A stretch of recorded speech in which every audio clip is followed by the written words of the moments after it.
खबर शामिल करते हैं जहलम से। हमारे नुमाइंदे मलिक मोहम्मद जहांगीर की रिपोर्ट के मुताबिक क्योड़ा मोहल्ला वाड़ा बुलंद खान मोजा वाड़ा बुलंद खान जरी जमीनों के लिए इंतहाई नुकसान और जमींदारों के लिए मौत का सबब। LCI सोडा ऐश क्योड़ा ने जहरीले केमिकल की नहरें बह दी और जमींदार का बहुत ही ज़्यादा नुकसान किया है। इस जहरीले केमिकल से ना ही जानवर और ना ही ज़मीनें ना फसलें महफूज हैं, बल्कि ज़मीनें बंजर हो चुकी हैं। कंपनी को कई बार दरखास्तें गुजार चुके हैं और मिन्नत समाजत करते चले आ रही हैं कि बराए मेहरबानी इस जहरीले केमिकल का बंदोबस्त करें, लेकिन जब भी जाते हैं तो कहते हैं कि हमारे पास दोबारा ना आना, ना ही हमने पानी रोकना है जो हमारे खिलाफ कार्रवाई करेगा। इसके खिलाफ चोरी वगैरह की FIR दर्ज करवा दी जाएगी। ज़मींदारों को डराते धमकाते रहते हैं, हमें जीने का हक हासिल है या नहीं, हमारा जो ज़मीनों का नुकसान हुआ है और जो ज़मीनें हमारी बंजर हुई हैं, ना हम खेती बाड़ी कर सकते हैं और ना ही माल मवेशी रख सकते हैं। इनके चराने के लिए हमारे पास जगह भी नहीं।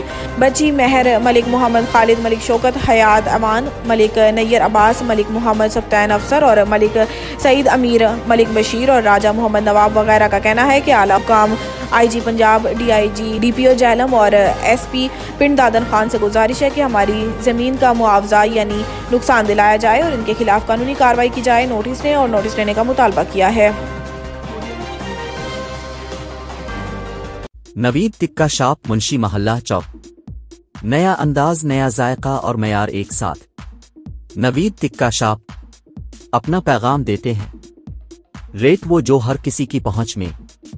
नवीद टिक्का शॉप की नई आइटम में फिश टिक्का, चिकन पकौड़ा, सज्जी, चिकन टिक्की, आलू चिकन टिक्की, शामी कबाब, बेहतरीन और साफ सुथरा माहौल, जायकेदार बेहतरीन खानों का मरकज। एक बार जरूर आजमाएं। नवीद टिक्का शॉप मुंशी महल्ला चौक, मंदी बहाउद्दीन।